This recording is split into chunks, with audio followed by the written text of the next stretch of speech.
दोस्तों नमस्कार, मैं हूं संतोष पाठक और आप देखना शुरू कर चुके हैं संतोष पाठक ऑफिशियल यूट्यूब प्लेटफॉर्म। लोजपा नेता और केंद्र की नरेंद्र मोदी सरकार में मंत्री चिराग पासवान का असली मंसूबा, असली एजेंडा सामने आते ही बिहार के मुख्यमंत्री नीतीश कुमार ने अपने नेताओं की फौज को मैदान में उतार दिया है और जनता दल यूनाइटेड के नेताओं की फौज, नीतीश कुमार के करीबी नेताओं की फौज सिर्फ चिराग पासवान को ही आईना दिखाने का काम नहीं कर रही है, बल्कि भारतीय जनता पार्टी को भी एक बड़ा राजनीतिक संदेश देने का प्रयास कर रही है। और इसमें सवाल ये उठ रहा है कि क्या प्रधानमंत्री नरेंद्र मोदी के बिहार की धरती पर पहुंचने से पहले ही एनडीए गठबंधन की एकता टूटने जा रही है। प्रधानमंत्री नरेंद्र मोदी को 18 जुलाई को मोतिहारी के दौरे पर जाना है, क्या उससे पहले ही एनडीए गठबंधन बिखरने जा रहा है? और इस तरह का सवाल क्यों खड़ा हो रहा है, ये सवाल क्यों निकल कर सामने आ रहा है?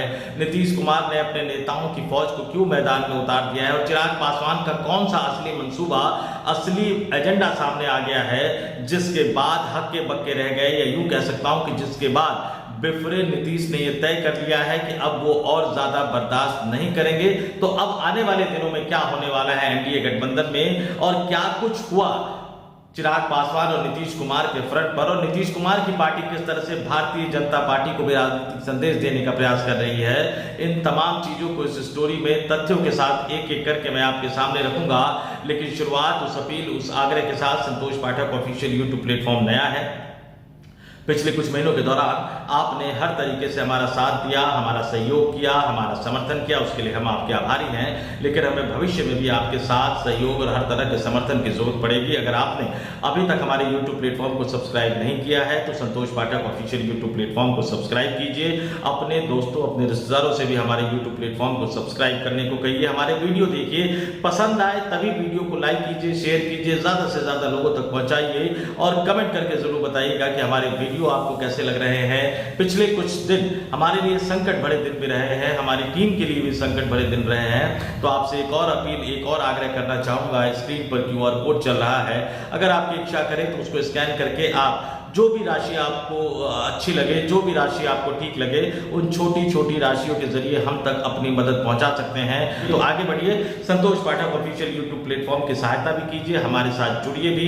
अब आते हैं आज की स्टोरी पर। किस तरह से चिराग पासवान कानून व्यवस्था की स्थिति को लेकर बिहार के मुख्यमंत्री को घेर रहे हैं, किस तरह से चिराग पासवान बिहार के विकसित बिहार का राग अलापते हुए नीतीश कुमार की पोल खोलते हुए नजर आ रहे हैं, और किस तरह से वो बिहार में बार बार जाकर चुनाव लड़ने, बार बार बिहार में जाकर विधानसभा का चुनाव लड़ने की बात कहते हुए नजर आ रहे हैं। और जिस तरह से वो राज्य सरकार पर हमलावर है, जिस तरह से वो गठबंधन धर्म से ऊपर राष्ट्र धर्म को बताकर जनता दल यूनाइटेड के विरोध को खारिज करते हुए नजर आ रहे हैं, इन तमाम चीजों से कई तरह के कयास लगाए जा रहे थे। जनता दल यूनाइटेड ने कोशिश भी की कि भारतीय जनता पार्टी जो है चिराग पासवान पर लगाम लगा पाए, लेकिन भारतीय जनता पार्टी ने कन्नी काट ली। वो पूरे बड़े आराम से चुपचाप होकर खामोशी से चिराग पासवान वर्सेस नीतीश कुमार की इस लड़ाई को देख रहे थे कि अचानक एक ऐसा खुलासा हो गया जिससे चिराग पासवान का असली एजेंडा, असली मंसूबा सामने आ गया और उससे भन्नाए हुए नीतीश कुमार ने अपने नेताओं की फौज को मैदान में उतार दिया। चिराग पासवान का असली एजेंडा क्या है, चिराग पासवान का असली मंसूबा क्या है और कैसे उसका खुलासा हो गया,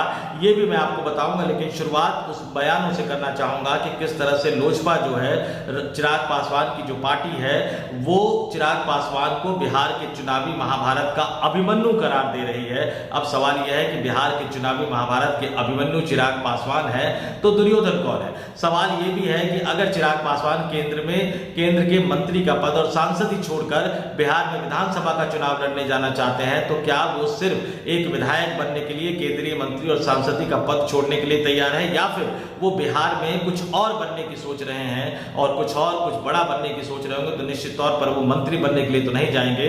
अगर वो मुख्यमंत्री बनने के लिए बिहार की राजनीति में जाने की कोशिश कर रहे हैं तो फिर नीतीश कुमार का क्या होगा?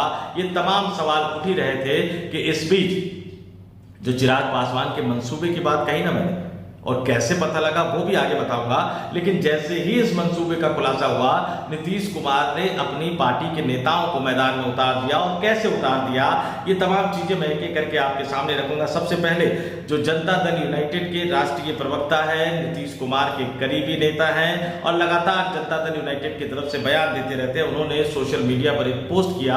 चिराग पासवान को जो अभिमन्यु बताया जा रहा है, उस पर कटाक्ष करते हुए आपके स्क्रीन पर दिखा रहा हूं। नीरज कुमार ने लिखा कि अभिमन्यु बनना आसान है, अर्जुन बनना पड़ता है सीखने के लिए। भूलना नहीं चाहिए, अभिमन्यु सिर्फ प्रवेश करता है, वीर गति भी पाता है।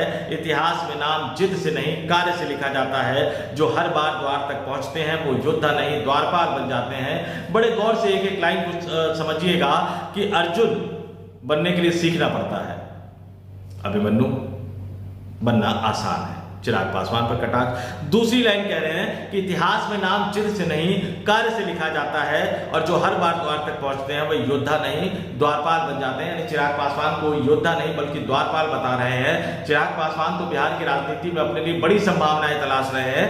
जनता दल यूनाइटेड ने सीधे सीधे कह दिया है, पिछली बार भी गए थे आप, पिछली बार भी आपने हराने का काम किया था, लेकिन नीतीश कुमार फिर भी मुख्यमंत्री बन गए और हर बार अगर आप द्वार पे पहुंचोगे तो फिर आप योद्धा नहीं कहलाओगे, आप द्वारपाल कहलाओगे। और जैसा कि मैंने कहा कि नेताओं की फौज को उतार दिया, तो सिर्फ नीरज कुमार ही नहीं उतरे बल्कि एक और जनता दल यूनाइटेड के प्रवक्ता उतर गए। Naval Sharma official spokes person है जनता दल यूनाइटेड के, और वो बड़ा दिलचस्प लिख रहे हैं। नवल शर्मा ने क्या लिखा आपके स्क्रीन पर दिखा रहा हूं कि चक्रव्यूह में घुसना आसान है पर जनता की कसौटी पर टिकना बस नीतीश जी जानते हैं।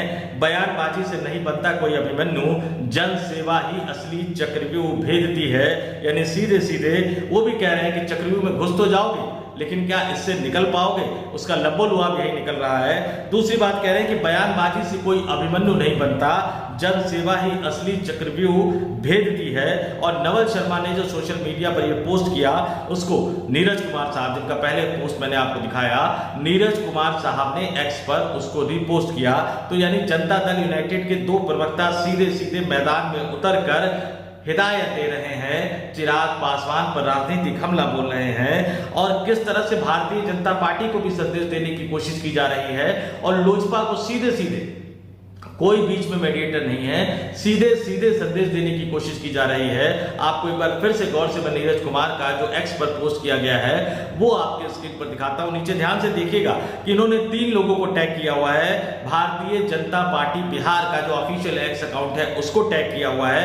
जनता दल यूनाइटेड का जो कि खुद उनकी अपनी पार्टी का जो ऑफिशियल एक्स अकाउंट है उसको टैग किया हुआ है। और तीसरा जो उन्होंने टैग किया हुआ है वो बड़ा दिलचस्प है, LJP फॉर इंडिया यानी लोक जनशक्ति पार्टी का social media account, x account, यानी लोक जनशक्ति पार्टी को और बिहार भाजपा प्रदेश के सोशल मीडिया अकाउंट को टैग करके जनता दल यूनाइटेड के नेता प्रवक्ता नीतीश कुमार के करीबी नीरज कुमार सीधे सीधे चिराग पासवान पर हमला बोल रहे हैं, सीधे सीधे चिराग पासवान को हिदायत देने की कोशिश कर रहे हैं। और आखिर ये सब कुछ निकला कब? ये निकला तब जब खुद चिराग पासवान ने अपने मंसूबों, अपने असली एजेंडे का खुलासा कर दिया।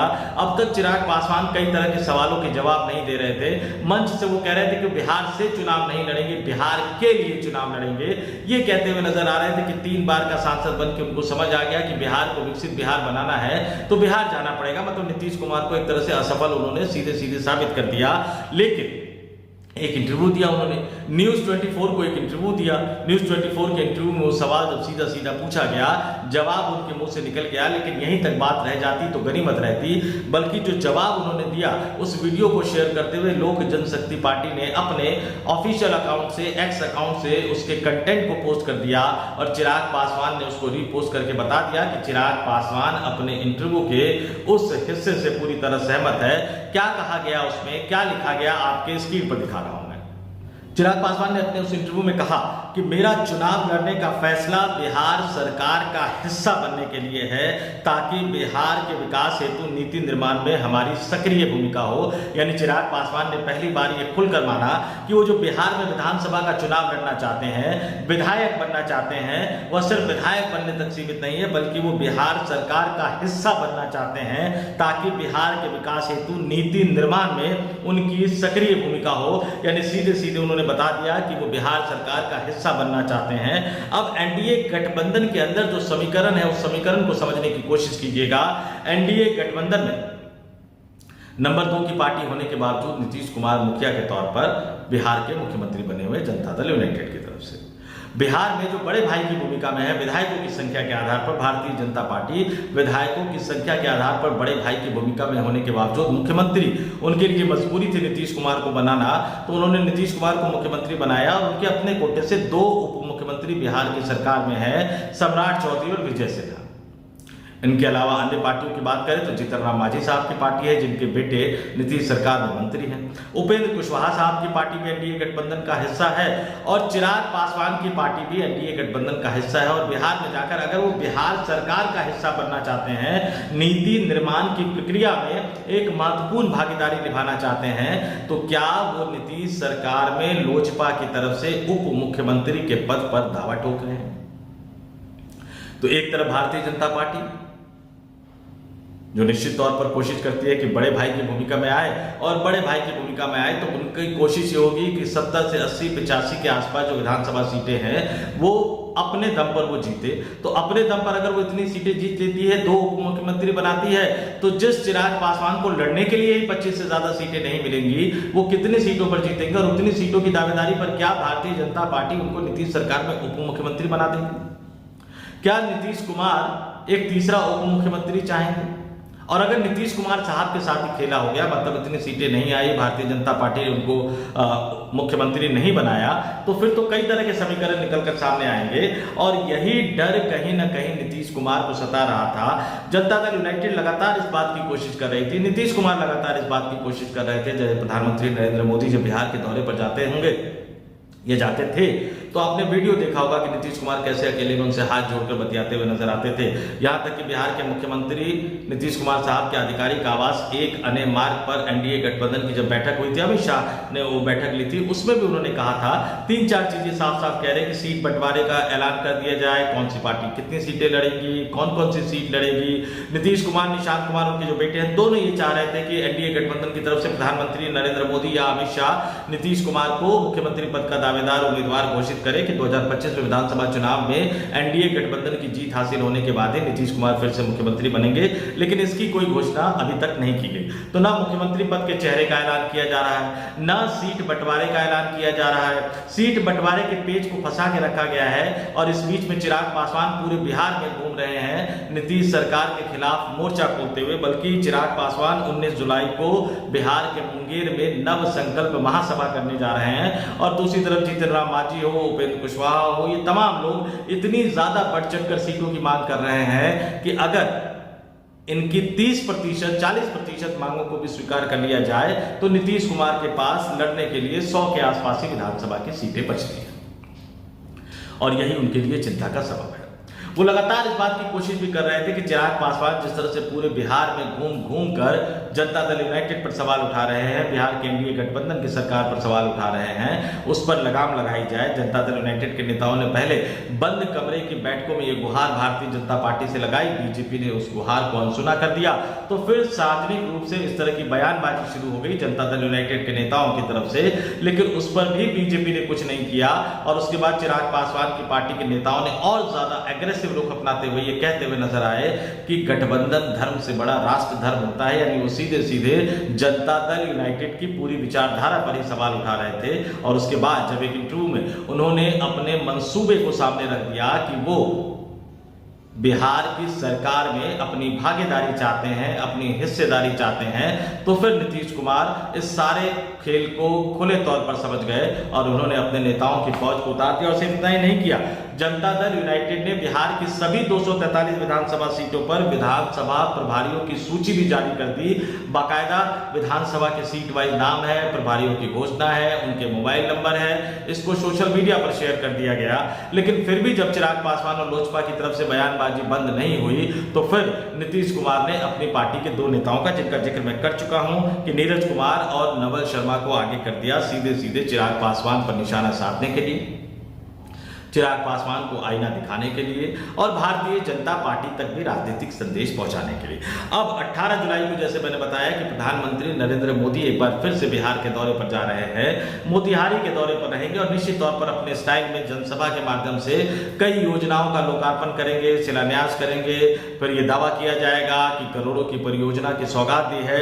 लेकिन प्रधानमंत्री नरेंद्र मोदी के 18 जुलाई के बिहार दौरे से पहले ही जिस तरह से नीतीश कुमार की पार्टी ने एक तरह से मोर्चा खोल दिया है, वो अपने आप में कई तरह के सवालों को जन्म देता है। भूलिएगा नहीं कि 21 जुलाई से संसद का मानसून सत्र भी शुरू होने जा रहा है। 20 जुलाई को सरकार की तरफ से सर्वदलीय बैठक बुलाई गई है और इस बार जिस तरह से जम्मू कश्मीर के पहलगाम में हुए आतंकवादी हमले सहित अमेरिका के राष्ट्रपति डोनाल्ड ट्रंप का युद्ध विराम को लेकर जो लगातार बयान आ रहा है, उन तमाम मुद्दों पर विपक्षी राजनीतिक दल एकजुट होकर देश के प्रधानमंत्री नरेंद्र मोदी, उनके गृह मंत्री अमित शाह, रक्षा मंत्री राजनाथ सिंह, विदेश मंत्री एस जयशंकर समेत पूरी की पूरी मोदी सरकार को घेरने की कोशिश करेंगे, क्योंकि कांग्रेस पार्टी ने भी अपने इंडिया गठबंधन के सहयोगी राजनीतिक दलों की बैठक बुलाई है। ऐसे माहौल में प्रधानमंत्री नरेंद्र मोदी को एनडीए गठबंधन में शामिल तमाम सहयोगी दलों के सांसदों की जरूरत है। लेकिन बिहार में जो ये चुनावी महाभारत छिड़ी हुई है, उस चुनावी महाभारत के बीच नीतीश कुमार की पार्टी ने अब अपना स्टैंड बिल्कुल साफ कर दिया है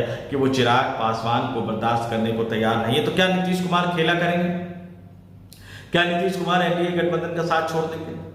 क्या नीतीश कुमार भारतीय जनता पार्टी को सबक सिखाने के लिए काम करेंगे या फिर नीतीश कुमार थोड़े और दिनों तक इंतजार करेंगे? लेकिन आपको बता दूं कि दिन बहुत ज्यादा बचे नहीं है। अक्टूबर नवंबर में अगर तय कार्यक्रम के अनुसार विधानसभा चुनाव होंगे तो अक्टूबर नवंबर में बिहार में विधानसभा चुनाव होना है। सितंबर के पहले दूसरे सप्ताह में चुनाव आयोग चुनाव की तारीखों का ऐलान कर सकता है। नीतीश कुमार बार बार इस बात पर जोर दे रहे हैं कि जुलाई के महीने में ही, अब बहुत ज्यादा देर नहीं करनी चाहिए, जुलाई के महीने में ही टिकट बंटवारे का ऐलान कर देना चाहिए और उसके बाद सबको एकजुट होकर एनडीए गठबंधन में शामिल तमाम राजनीतिक दलों को एकजुट होकर विधानसभा चुनाव लड़ने की तैयारी करनी चाहिए। तो नीतीश कुमार की पार्टी के बयानबाजी के बाद भारतीय जनता पार्टी पीछे हटती है नहीं हटती? भारतीय जनता पार्टी चिराग पासवान को चुप रहने के लिए कहती है या नहीं कहती? सीट बंटवारे को लेकर भारतीय जनता पार्टी अपने पत्ते खोलती है या नहीं खोलती? इन तमाम सवालों के जवाब पर यह निर्भर करेगा कि नीतीश कुमार आने वाले दिनों में खेला करेंगे या नहीं करेंगे। बिहार की राजनीति में आने वाले 15-20 दिन बहुत महत्वपूर्ण है, क्योंकि यही 15-20 दिन ये बताएंगे कि नीतीश कुमार साहब के साथ खेला हो जाएगा या नीतीश कुमार एक बार फिर से खेला कर देंगे। तो बिहार के दिलचस्प राजनीति के हर दिलचस्प खबर के अलग अलग पहलुओं को जानने के लिए आप संतोष पाठक ऑफिशियल यूट्यूब प्लेटफॉर्म के साथ जुड़े रहिए। आपसे अपील करूंगा, क्योंकि वीडियो बहुत ज्यादा प्रसारित नहीं किया जा रहा है, तो आपको खुद ढूंढ कर हमारे वीडियो देखने पड़ेंगे। आपसे ये अपील करूंगा कि आप दिन में एक बार जरूर, बल्कि 2 बार हमारे संतोष पाठक ऑफिशियल यूट्यूब प्लेटफॉर्म पे आइए। और वीडियो में डेली कोशिश कर रहा हूं कि डेली हम इस पे वीडियो अपलोड कर सके। तो आप आइए, हमारे वीडियो ढूंढकर सर्च करके देखिए, लोगों तक पहुंचाइए, ज्यादा से ज्यादा लोगों तक पहुंचाइए। और इस स्टोरी को लेकर आप कमेंट करके बताइएगा कि क्या वाकई नीतीश कुमार खेला कर सकते हैं, क्या नीतीश कुमार खेला करेंगे या फिर चिराग पासवान और बीजेपी पीछे हट जाएगी। बिहार की राजनीति को लेकर आपका क्या मानना है? इस वीडियो में इतना ही। मुझे संतोष पाठक को दीजिए इजाजत। जाते जाते फिर आपसे अपील करूंगा, आग्रह करूंगा, वीडियो पसंद आए तो लाइक कीजिए, शेयर कीजिए, ज्यादा से ज्यादा लोगों तक पहुंचाइए, कमेंट भी जरूर कीजिए और हाँ, संतोष पाठक ऑफिशियल यूट्यूब प्लेटफॉर्म को सब्सक्राइब करना मत भूलिएगा। नमस्कार।